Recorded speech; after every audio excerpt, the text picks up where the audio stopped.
ngày nay nhưng mà do cái rừng ra rồi bọn sấy thà giờ bọn chơi bình mà đón bọn sấy thá quạt cái chi nè mờ piประเทศไทย bọn bọn đặc biệt năng ngày rừng ra rồi bọn sấy thá quạt chụp nơi tam cả sang xa thì là nè về đại làm cóng cho tới cả sang mùi nứng đầm bấy oi nè nơi lơ làm cóng nứng có cho từ bọt chương bọt tay từ đâu cóខ្ញុំសូមពឹងបងប្អូនឲ្យជួយចុច channel របស់ខ្ញុំម្នាក់មួយផងបងប្អូនទាំងនេះបងប្អូនគាត់តែចូលទៅ channel YouTube តមកបងប្អូនរកកន្លែង search ឈ្មោះរបស់ខ្ញុំបាទឈ្មោះណាទីអក្សរអង់គ្លេសនិងអក្សរខ្មែរបងប្អូនទាំងនេះ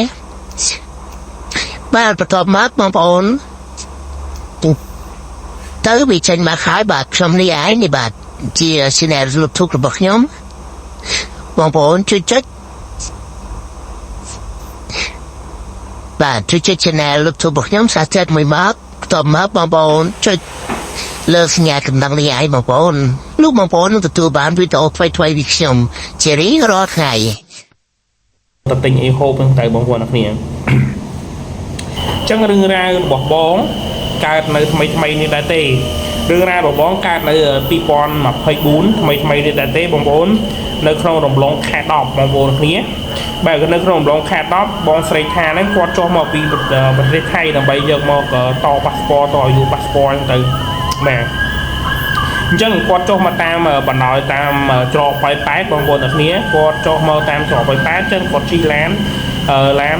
ឡានមក7កន្លះពីប៉ែតមកភ្នំពេញបងប្អូនអ្នកគ្នាបាទ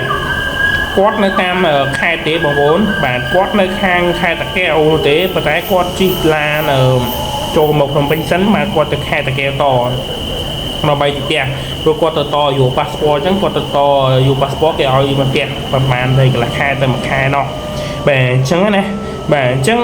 រឿងរ៉ាវនេះដែលកើតឡើងចំពោះគាត់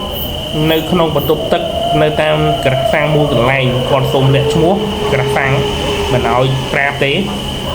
បាទនៅតាមបណ្ដោយផ្លូវជាតិលេខ5ហ្នឹងឯងរឿងរ៉ាវនេះมันកើតឡើងចំពោះបងស្រីរយៈពេលប្រហែលជាម៉ោង2:03ទៅហើយបាទ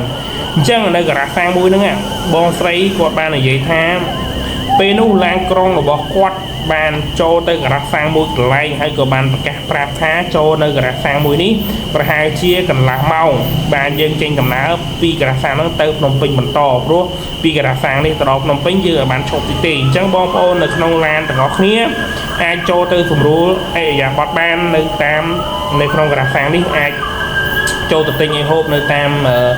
មកតាមអីចឹងទៅតាមកន្លែងដែលបងប្អូនត្រូវការទៅអញ្ចឹងបងស្រីគាត់ចុះក្រោយគេគាត់និយាយថាគេចុះអស់លីងហើយគាត់ចុះក្រោយគេអញ្ចឹងពេលនោះដែរគាត់ក៏បានចុះពោះខ្លាំងមែនតើអញ្ចឹងគាត់ក៏បានរត់ចូលទៅបន្ទប់ទឹកជាមួយនឹងបាទជាមួយនឹងប្តីរបស់គាត់ប៉ុន្តែប្តីរបស់គាត់ចូលទៅខាងបន្ទប់ទឹកប្រុសគាត់ចូលទៅតាមខាងបន្ទប់ទឹកស្រីអញ្ចឹងបងប្អូនចាំថាឡានគេឲ្យចូលតែកន្លះម៉ោងទេបាទឲ្យចូលតែកន្លះម៉ោងទេដើម្បីសម្រួលខ្លួនហ្នឹងទៅតែបងស្រីគាត់ចូលទៅលើសពីកន្លះម៉ោងបងប្អូនគ្នាអញ្ចឹងរឿងរ៉ាវដែលគាត់ចូលទៅលើសកន្លះម៉ោងនោះវាមានមូលហេតុរបស់គាត់ណាមុនដំបូងគាត់ចូលទៅគាត់ថាចុកពោះខ្លាំងមែនទែនពីលើឡើងហ្នឹងណាចូលទៅដល់បន្ទប់ទឹកគាត់ក៏បាទចុកពោះលក្ខណៈថាមនុស្សស្រីបងប្អូនអញ្ចឹងគាត់ក៏បានទេទូរស័ព្ទឲ្យប្តីរបស់គាត់ទិញនៅក្នុងម៉ាតហ្នឹងថាទិញរបស់របរមនុស្សស្រីហ្នឹងឲ្យគាត់អញ្ចឹងតែគាត់ឲ្យប្តីរបស់គាត់ទិញទៅហើយគាត់ក៏បានចូលទៅបន្ទប់ទឹកប្តីគាត់ក៏បានហុចក្រាស់នឹងឲ្យបានហុចរបស់របរមនុស្សស្រីហ្នឹងទិញហើយក៏យកឲ្យបងស្រីអញ្ចឹងទៅអញ្ចឹងបងស្រីក៏បាននៅចុកពោះខ្លាំងនៅក្នុងបន្ទប់ទឹកហ្នឹងស្រាប់តែគាត់បានឮសំឡេងមួយដែលគួរឲ្យខ្លាចខ្លាំងមែនទែនឮសំឡេងខលហឹសហ្មងហើយសំឡេងខលហឹសគឺចឹងទៅគាត់ថាឮសំឡេងហើយមានឮសំឡេងមនុស្សស្រីនិយាយគ្នានៅជាប់បន្ទប់ដែលបន្ទប់ទឹករបស់គាត់ជាប់គ្នាឮសំឡេងមនុស្សស្រីនិយាយគ្នានិយាយពីនេះពីនោះហ្នឹងទៅតែអ្វីដែលសំខាន់គាត់សង្កេតមើលតាំងពីគាត់ចូលមក ព្រោះគឺចេញទៅហើយមកពីជាងគឺមានតាឡានគាត់មួយទេចូលកន្លែងហ្នឹងណាតែមនុស្សស្រីហ្នឹងគេចូលមុនទៅហើយចេញទៅហើយលេងហើយនៅតែគាត់មួយទេហេតុអីបានលឺសំឡេងមនុស្សស្រីនិយាយគ្នានៅជាប់បន្ទប់របស់គាត់ហើយមិនតែម្នាក់តិចគឺ2នាក់សងខាងតែម្ដងគាត់និយាយអញ្ចឹងណាហ្នឹងហើយអញ្ចឹងបងស្រីហ្នឹងគាត់ចាប់ផ្ដើមមានអារម្មណ៍ថាដូចប្លែកខ្លាំងមែនតើបាទប្លែកអញ្ចឹងទៅគាត់អត់មានចាប់អារម្មណ៍អីទេគាត់ចាប់អារម្មណ៍ទៅចុកពោះគាត់ទេប៉ុន្តែគាត់លឺសំឡេងហ្នឹងយូរទៅអត់ទៅណាសោះនិយាយពីនេះទៅពីនេះទៅបងប្អូនអញ្ចឹងពេលនោះដែរបងប្អូនបាទគាត់ស្រាប់តែចុកពោះខ្លាំងទៅហើយគាត់ក៏បានទេប្រាប់ប្តីគាត់ហាក់បងអើយអូនចុកពោះខ្លាំងណាស់នៅបន្ទប់ទឹកហ្នឹងអូនប្រមាអញ្ចឹងគាត់ក៏បាននិយាយថាអោម្ចាស់ឡានចាំគាត់ប្រហែល10នាទីទៀតសិនទៅព្រោះអីវា20នាទីហើយអញ្ចឹងខ្លាចចាស់ឡានគាត់ខឹងអញ្ចឹងក៏បានរេគាត់ទៅប្រាប់ម្ចាស់ឡាននិយាយថាបងឲ្យប្រពន្ធខ្ញុំចុះពោះនៅបន្ទប់ទឹក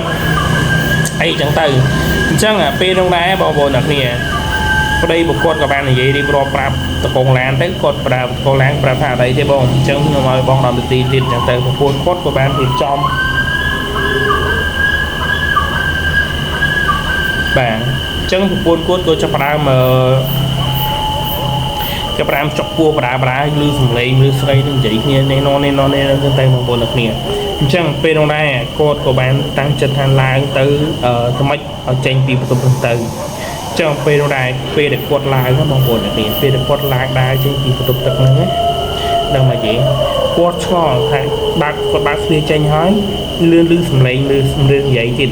នៅក្នុងបន្ទប់ទឹកហ្នឹងប៉ុន្តែគាត់ងាកទៅមើលក្នុងបន្ទប់ទឹកហ្នឹងម្នាក់គឺអត់មានទេបងប្អូនគឺអត់មានមនុស្សនៅក្នុងបន្ទប់ទឹកហ្នឹងទេអញ្ចឹងគាត់អត់អស់ចិត្តគាត់ក៏បានពោះគាត់មកខាងដៃគាត់មកខាងស្បែកពោះគាត់ដៃមកខាងទីគាត់ដើរបងប្អូនអ្នកគ្នាគាត់ដើរណាគាត់ដើរតិចទៅដើរទៅបើកទ្វារមួយទ្វារមកខាងទៀតគឺអត់មានឃើញមនុស្សទេបើកទ្វារមកខាងទៀតគាត់មិនឃើញមនុស្សដែរបើកទ្វារមកខាងទៀតគាត់មិនឃើញមនុស្សដែរបើកទ្វារមួយទៀតគាត់ឃើញដែរព្រោះបន្ទប់ទឹកគឺមាន6បន្ទប់ទឹកអញ្ចឹងគាត់ទៅបើកទ្វារបន្ទប់ទឹកក្រោយគេនេះបើគាត់ជួបរឿងរ៉ាវដល់ទៅធុតពួកវាខ្លាចហើយគាត់ក៏បានស្រែកហើយដួលនៅកន្លែងហ្នឹងតែម្ដងបងប្អូនតែដួលគាត់មិនបានគូខ្លាចអីខ្លាំងណាស់ទេគាត់តែវាភ័យខ្លាចពេលនោះណាគួរខ្លាចអញ្ចឹងណាអញ្ចឹងពេលហ្នឹងបងប្អូនហ្នឹងនិយាយពេលដែលគាត់បើកទ្វារចុងក្រោយគេគាត់បើកតិចទៅគាត់បើកយកតែមែនតើគឺមានមនុស្សស្រីនៅក្នុងបន្ទប់ទឹកហ្នឹងបងប្អូនភ្នែកសម្បើកសម្លឹងហើយសក់វែងមុខគួរឲ្យខ្លាចហើយសម្លក់មកគាត់តម្រង់បងប្អូនពេលនោះគាត់ស្រែកយកតែមែនតើបងប្អូនស្រែកយកតែមែនតើហើយមនុស្សស្រីដែលនៅក្នុងបន្ទប់ហ្នឹងវាចេញមកពីបន្ទប់ទឹកហ្នឹងមកគឺវាចេញមកបងប្អូនវាចេញមកតិចហ្នឹងគាត់ស្រែកយកតែមែនតើមកស្រែកជួយផងឲ្យប្រេគាត់នៅក្នុងនៅហ្នឹងបងប្អូនគាត់រត់ស្ទុះចេញមកហ្មងរត់ស្ទុះជាមួយនឹងបងប្អូនដែលនៅឈរនៅចាំឈរនៅមុខបន្ទប់ទឹកហ្នឹងណាឈរនៅមុខបន្ទប់ហ្នឹងក៏រត់ចេញមកបងប្អូនជាមួយនឹងសំសុកមួយទៀតបានលឺសំឡេងបងស្រីនឹងស្រែកចេញពីបន្ទប់ទឹកហ្នឹងមកបាទស្រែកយកតែមែនតើចឹងម្នាក់រត់ចូលមកក្នុងបន្ទប់ហ្នឹងក៏បានឃើញបងស្រីដួលនៅក្នុងហ្នឹងបងប្អូនហើយបងស្រីគឺជាមនុស្សថាសារភាពរបស់បងស្រីពេលហ្នឹងធាក់ជើងធាក់ដៃយកមែនតើហ្មងធាក់ជើងធាក់ដៃមិនthấyគាត់និយាយទៅគឺធាក់ជើងមកបងធាក់ជើងមកទៅធាក់ជើងដៃគាត់ហើយសារភាពគាត់ពេលហ្នឹងគួរឲ្យខ្លាចខ្លាំងមែនតើគាត់និយាយចឹងណាសារភាពគាត់ពេលហ្នឹងដូចឈួតទៅហើយបងប្អូនហើយគួរខ្លាចឲ្យអោដៃគាត់ម្ខាងគឺឆ្អោទៅទុបទឹកមួយហ្នឹងមកទុបទឹកមួយហ្នឹងប្តីគាត់មកដល់គាត់ឃើញចាប់ប្រពន្ធគឺតែប្រពន្ធគាត់អីអូនគាត់អីអូនហើយប្រពន្ធរបស់គាត់គឺស្នែកគឺផងបងជួយផងខ្មោចគាត់ឆ្អោទៅទុបទឹកហ្នឹងតែខ្មោចពេលតែគាត់ប្តីគាត់មើលទៅទឹកគាត់មិនឃើញបងប្អូនដែលរត់មកមើលទៅគាត់មិនឃើញថាមិនឃើញទេបាត់ហើយបាត់អត់មិនឃើញអីទេអត់មានឃើញទេអូនអត់មានឃើញទេពេលនោះណែប្រពន្ធគាត់ពិបាកអោបប្តីគាត់យកតែមែនទេហើយស្ថានភាពរបស់បងស្រីគួរឲ្យខ្លាចខ្លាំងមែនទេបងប្អូននេះស្ថានភាពរបស់បងពេលហ្នឹងគឺពិបាកនិយាយខ្លាំងមែនទេគាត់និយាយថាអារម្មណ៍របស់គាត់ពេលហ្នឹងគួរខ្លាចខ្លាំងមែនហើយមនុស្សម្នានៅជិះលើឡានអស់ទាំងសន្តិសុខទាំងអ្នកធ្វើការនៅម៉ាតអីរត់មកមើលគាត់ទាំងអស់មកបងប្អូនបាទគឺមកមើលរត់មកមើលគាត់ទាំងអស់មកអញ្ចឹងពេលហ្នឹងម្នាក់គឺរត់មកមើលគាត់អស់ថាមានអីកើតអីអញ្ចឹងណា ថាគាត់បាននិយាយថាឃើញខ្មោចនៅក្នុងបន្ទប់ហ្នឹងទៅគាត់ស្រែកយកតែមែនតើឮសំឡេងហ្នឹងទៅថាបាទម្នាក់គូកងឡាននេះក៏បាននិយាយថាអត់អីបងអញ្ចឹងចេញមកក្រៅអីមិនបានអីសម្រួលបងសម្រួលយើងឡើងឡានទៅមកពេញបងបាទព្រោះអីមក3ទៅហើយបងបាទលើកម៉ោងខ្ញុំថាឈប់កន្លះម៉ោងទៅឥឡូវឡើងតែទីជាងហើយអញ្ចឹងក៏បាននាំគ្នាឡើងលើឡានវិញបងស្រីក៏គាត់នៅតែរត់នៅតែអោបប្តីគាត់ថាខ្មោចនិយាយទៅទិញដដែលគាត់បងប្អូនអញ្ចឹង